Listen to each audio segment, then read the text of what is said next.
Those of us old enough to remember the 1960s will recall the fantastic range of exciting action-adventure, science fiction, fantasy series that graced our TV screens in what many call the first golden age of television. We're probably living in about the third golden age of television at the moment, I'd say. Back in the 60s, we had all those shows like Doctor Who, we had Star Trek, we had Batman, Irwin Allen's exciting shows, and we had a huge slew of shows that were produced by ITC Television, which was the production arm of ATV, which was run by the brilliant and instinctive Sir Lew Grade, who pioneered so many of the colourful, as we now know them, although we didn't at the time, adventure series that were made with a view to getting a network screening in America. Lew Grade was very, very much ahead of his time and ahead of the game. He saw the benefits of making TV series glossy and sophisticated and slick, a little bit sexy in places, that would appeal to an American audience that could sell to the American network. Now, that didn't always happen. He had lots of hit shows like The Saint. He had shows like Danger Man, which sort of morphed into The Prisoner, but that's an argument we won't go into here. And he had a number of shows that weren't returning shows. He did all the Jerry Anderson shows, of course, but he also created shows that, for various reasons, didn't quite cross the pond in the way they were intended to. As a result, they didn't run to second series. And those included shows like The Baron, Department S, The Champions. Also, one of my favourite shows from that era, which is the show I'm going to be looking at today. It's about a detective and his dead partner. It's Randall and Hopkirk, Deceased.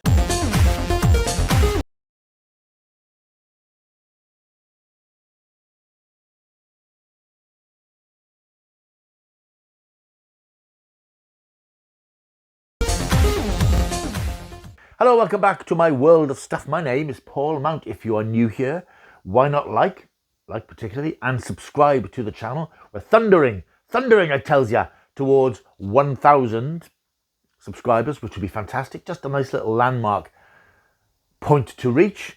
But this channel does cover all sorts of things. Cult TV, lots of Doctor Who, films, books, physical media, cinema visits, cinema reviews, all that sort of stuff, which I think you might be interested in. So, hey, like and subscribe.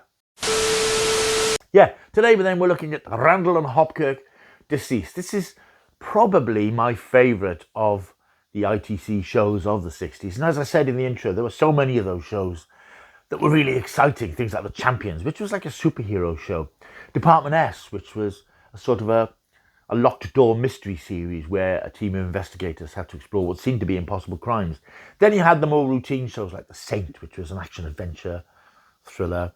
You had Danger Man, which was almost like a TV James Bond. But for me, the one which I remember particularly well, and I've seen it so many times since then, I got it on Blu-ray, you can stream it on ITVX if you're interested, is the peerless Randall and Hopkirk, Deceased, which was made in 1969. There were 26 episodes, just a one-season run, unfortunately. But it's a very clever, very funny, very atmospheric series, which captures so much of late 1960s London. To tell you a little bit about the series, the format is that there are two detectives, Jeff Randall and Marty Hopkirk. They run a slightly seedy detective agency holed up somewhere in London. They're struggling to keep their heads above water, but during a fairly routine investigation, Marty Hopkirk is run down. Of course, it's tragic. His partner, Jeff, attends the funeral, as does Marty's widow, Jeannie. But during the night, Jeff is awoken by spectral occurrences. His phone rings and he hears the voice of Marty.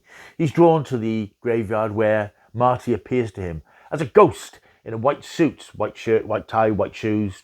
And he tells him that he's missed the midnight deadline to get back to the grave to pass over. And he has to roam the earth for 100 years. And he decides that he will partner Jeff. They will continue the Randall and Hopkirk brand, with Hopkirk being deceased. It's a brilliant idea, slightly morbid perhaps in some ways, but it's done with a lightness and an affection that makes it so likeable and so amusing for several reasons. The show was created by Dennis Spooner. Dennis Spooner was a prolific writer of fantasy and adventure sci-fi shows in the 60s. He cut his teeth on lots of the ITC shows. For a brief time, he was the script editor of Doctor Who for its second series, and it was he who was responsible for introducing elements of humour into Doctor Who. If you're a Doctor Who fan, you'll remember the serial The Romans, which is pretty much a pantomime, a knockabout farce, comedy, and he introduced a lot more lightness into the character of the Doctor and the situations. He sort of loosened the format up a little bit. He also did work for Jerry Anderson. He wrote episodes of Stingray, and he particularly wrote some comedic episodes of Stingray. He had a comedic feel to his writing and the things that he wanted to do. He had come up with this idea because he was fascinated by the supernatural and ghosts and that sort of thing. And he came up with the idea of a deceased detective, and he created the format of Randall and Hopkirk, which was slightly different originally because Jeff Randall was originally Steve Randall. Marty was always Marty, but he was supposed to be a little chubbier apparently. And Jeannie didn't appear. The original format for the series was just Randall and Hopkirk. He pitched the idea to Lou Grade, who wasn't too sure. He felt it was in bad taste. He was a bit concerned that it doesn't seem to be anywhere to fit in an American star, because he was very keen to get American actors into the productions because it made it easy to sell them abroad. The format changed, however, particularly when Ralph Smart, who actually wrote the script for the first episode, he was a long-time collaborator with Lou Grade and a close friend and a trusted ally. And he believed in Randall Hopkirk. He thought it had so much potential. He wanted to write the first script. So Grade stepped aside and let them get on with it. The format changed. There was a creative consultant and director called Saul Frankel. He came aboard and he helped Dennis Spooner reshape the show into the format that we know and some of us love, and with the cast that we know and love. The cast featured an actor by the name of Mike Pratt playing Jeff Randall. Now, Jeff had now been aged up. He was now in his late 30s, and he was a sort of a loser. He was just keeping this agency going. He constantly clashed with the police, who didn't think much of his modus operandi, and he was just sort of coasting along. Marty Hopkirk is played by Kenneth Cope. He was an experienced stage and TV actor. He was best known at the time for playing a character called Jed Stone in Coronation Street, in the early days of Coronation Street, but he had a long history of TV and theatre. Mike Pratt, by the way, he was also very experienced. He was very much into music, and he co-wrote the words to Tommy Steele songs like Little White Bull. And he'd worked with Lionel Bart and Tommy Steele in crafting songs. So he was a seasoned performer even then. And these guys were both in their late 30s, which is probably why the characters were aged up a bit in the format and in the storyline. Joining the cast now, we had Australian actress Annette Andre. Now, she was cast as Jeannie. She was Marty's widow, and obviously the team had taken on board Grade's concern about the lack of a female character, because ITC, although their shows were always male-led, there was always a very strong female character in their shows, which was, I suppose, a little bit unusual at the time. And they were sort of subservient to the male characters, but they had personalities and strength of spirit of their own, and they had their own independence, and they could drive the story sometimes. So Annette Andre was brought along to play Jeannie. She was an important character in the series because she was the one who was left behind, along with Jeff, I suppose, when Marty died, and she had to cope with that grief, and Jeff tried to look after her. Marty from beyond the grave was very protective of her as well, and there was a lot of amusing scenes where he's trying to talk to her and trying to make sure she's doing the right thing when he can't actually communicate with her. And she's also an engine for those sequences where Jeff is talking to Marty, who's invisible to everybody else but Jeff, and she's a bit concerned by the fact that Jeff seems to have these spates of talking to himself. And there's in fact one episode, I think it's called Just for the Record, where she and her sister engineer a way of recording Jeff conversing to nobody, which gets them involved in quite an amusing adventure with some dodgy would-be ghost hunters. And that is in fact the tone of the series. It is very amusing. The stories are very much the stuff of traditional adventure series: kidnappings, murders, thefts, protection rackets, all that sort of stuff. But some of the early episodes in particular had a slightly more amusing sort of comic vibe to them, where Marty would often find that some psychic could communicate with him. And that was a gimmick which became used quite a lot during the series. When Jeff was in trouble, Marty would rush across London to find somebody he could communicate with, who would then contact the police, who would help Jeff get out of his scrapes. Also, Marty would use his supernatural powers to move things, to cause some sort of diversion or cause something to happen, which gave Jeff the chance to get out of the scrape he was in. But the presiding feeling of the series is a comedy thriller. Now, Kenneth Cope, with his comedy background, he was very keen to make the series as funny as possible, and I have read that the production team tried to rein him in and tried to make the stories grittier. And I think the later episodes in the series, there is an attempt to move them away from the slight fantasy element of the earlier series to make them a bit grittier. But there's always that element of comedy, because there was such a fantastic chemistry between the three leads, particularly Mike Pratt and Kenneth Cope. They clearly sparked off each other so well. You could see their acting relationship on screen as the characters. It's a very similar relationship with these two people who are very close to one another. One is torn apart and they come back together. And the relationship just comes across as very warm and friendly and hugely enjoyable on screen. It's great to spend time with these two. Other great benefits of the show, of course, a lot of it's filmed around London in the late 1960s, a very different city to today, and it's got the classic London skyline, classic London streets. Of course, it's much less cluttered and busy and noisy than London is now. This is very much a post-war London. I mean, I know it's 25 years since the war ended, but it still has that feel of a city that's moving into the future and picking itself up. And because of the nature of the stories, you get to see a slightly darker side of London, I think, the back streets and Soho and all that sort of stuff.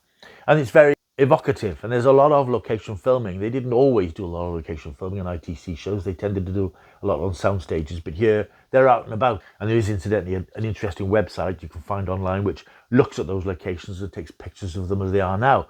Many have gone, redeveloped, some are very similar, some you can recognise bits and pieces, some are unchanged. I'm fascinated by stuff like that. I love looking at places where things have been filmed in the past and seeing how they've changed. I just find that fascinating. The show is also a who's who of the acting profession.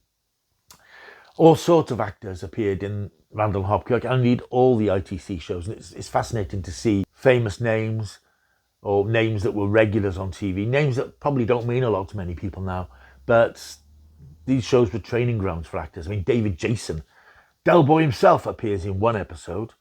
That's How Murder Snowballs. And you get an episode in which Doctor Who's Nicholas Courtney and Roger Delgado appeared in the same story, in the same scenes.